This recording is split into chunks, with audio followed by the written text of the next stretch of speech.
السلام علیکم ویورز، آپ دیکھ رہے ہیں اسلامی چینل۔ اگر نئے آئے اس چینل پہ تو لازمی سبسکرائب کرنا نہ بھولیے گا اور بیل آئیکن کو لازمی پریس کریں۔ اب ہم نے تھوڑی تفصیل کرنی ہے کہ ہم روزی روٹی کی بات زیادہ کرتے ہیں یا اپنے نبی کی بات زیادہ کرتے ہیں۔ اس لیے کہ امت کا حق ہے کہ کثرت سے نبی پاک کا ذکر کرے، اور اسی ذکر کا ایک پہلو بڑا وہ یہ ہے کہ اپنے محبوب پر کھل کے درود و سلام پڑھے، کھل کے درود و سلام پڑھے، صبح و شام اس کی زبان پر درود کا نغمہ جاری رہے۔ اور حضور کا یہ حق ہے امت پر کہ امت اپنے نبی کی فرما برداری کرے، امت اپنے رسول کی فرما برداری کرے، اتباع کرے، اطاعت کرے، حضور علیہ السلام کے نقش قدم چلے۔ اور پھر 5ویں نمبر پر امت کی ذمہ داری ہے کہ امت نبی پاک کے دین کی تبلیغ کرے۔ دین کی مسواک کرنا سنت ہے نا جی، پتھر کھانا بھی سنت ہے، پتھر کھانا بھی یہ بھی سنت ہے۔ نبی پاک صلی اللہ تعالی علیہ وآلہ وسلم کی محفل میلاد میں ذکر مصطفیٰ کرنا بھی سنت ہے۔ اچھا، پھر مزے کی بات دیکھیں، اشتہار لگانا جو ہے نا، اشتہار، یہ تو بدعت حسنہ ہے۔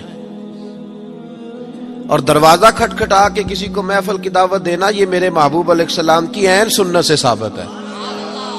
تو جس کا زیادہ اجر تھا نا، اس طرف توجہ ہی نہیں، دروازہ کھٹکھٹا کے کہ بھائی آج محفل ہے، یہ وہ سنت ہے جو میرے محبوب نے طائف جا کے ادا کی تھی۔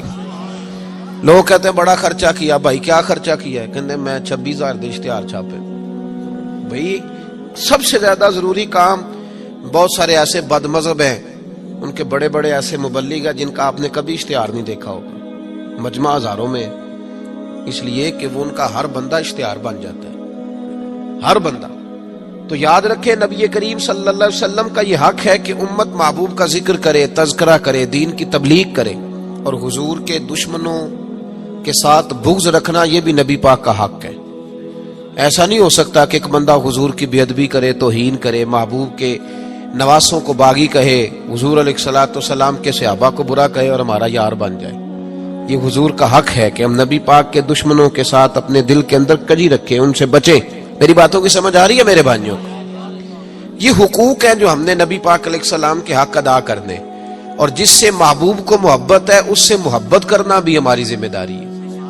حضرت مجدد الفسانی رحمت اللہ علیہ فرماتے ہیں کہ میں نا گھر میں ختم شریف پڑھتا تھا، اصالہ ثواب کرتا تھا، تو میں بہت سارے صحابہ کا نام لیتا، اہل بیت کا نام لیتا، اصالہ ثواب کرتا، صرف سیدہ عائشہ کا نام نہیں لیتا تھا۔ تو کہتے ہیں مجھے نبی پاک صلی اللہ علیہ وسلم خواب میں ملے اور سرکار نے فرمایا، شیخ احمد تجھے پتہ ہے نا میں اکثر کھانا عائشہ کے دسترخوان پہ کھاتا ہوں، تو اس کا ذکر ہی نہیں کرتا۔ تو ہر اس شخص سے جس سے محبوب نے محبت کی، ہر اس شخص سے محبت کرنا یہ نبی پاک کے حقوق میں شامل ہے۔ سب سے پہلی بات یہ کہ امت محبوب پہ ایمان لائے۔ کس طرح ایمان لائے؟ کہ جو حضور کہہ دے امت سمجھ جائے کہ اسی میں میری بہتری ہے، امت مان جائے آنکھیں بند کر کے۔ غیر مشروط اطاعت ہے ہی صرف نبی پاک کی، اس میں کوئی شرط نہ لگائے، مانے اور دل سے مانے۔ یہ نہ کہے کہ یہ کیسے ہو سکتا ہے مولوی صاحب، آپ کہہ تو صحیح رہے ہیں پر دنیا بڑی دور چلی گئی ہے، وہ دنیا داری بھی کرنی پڑتی ہے، اس میں گنجائش تلاش نہ کرے۔ جو حضور کہہ دے اس پہ ایمان لے آئے، جو نبی پاک فرما دے اس پر ایمان لے آئے۔ نبی پاک صلی اللہ علیہ وسلم مکے سے ہجرت کر کے مدینے تشریف لا رہے تھے، حضرت ابو بکر صدیق ساتھ تھے۔ ابو جہل نے اعلان کیا کہ جو محبوب علیہ السلام کو معاذ اللہ گرفتار کرے گا 100 سرخ اونٹ ملیں گے۔ اور بھی بہت سارے لوگ آئے، سراقہ بن مالک بھی گھوڑا لے کے آئے، حضور تک پہنچ گئے۔ نبی پاک علیہ السلام کا اختیار زمینوں پہ بھی چلتا ہے، آسمانوں پہ بھی چلتا ہے۔ سرکار دو عالم صلی اللہ تعالی وسلم کو گرفتار کرنے لگے تو حضور نے زمین کو حکم دیا، زمین نے سراقہ بن مالک کے گھوڑے کی ٹانگیں پکڑ لی، گھوڑا اندر دھسنے لگا تو سراقہ کہتے ہیں میرے اندر سے آواز آئی یہ اللہ کے سچے نبی ہیں، لیکن ابھی میں پورا مانا نہیں۔ کہتے ہیں میں نے عرض کی کہ حضور مجھے معاف کر دیں، تو معاف کرنا تو میرے محبوب کا طریقہ ہے نا۔ کہتے ہیں معافی مانگی تو محبوب نے اسی وقت فرمایا جا تجھے معاف کیا۔ سراقہ کہتے ہیں میں نے پھر جرت کی، پھر بڑھنے لگا، پھر زمین نے میرے گھوڑے کو پکڑ لیا، ٹانگیں اندر دھسنے لگی۔ البدایہ ون نے آیا اٹھا کر کے دیکھیے، محبوب پاک سید عالم صلی اللہ علیہ وسلم نے دوسری دفعہ جب زمین میں اس کا گھوڑا دھسنے لگا تو پھر عرض کرنے لگے حضور معاف کر دیں، فرمایا جا تجھے معاف کیا۔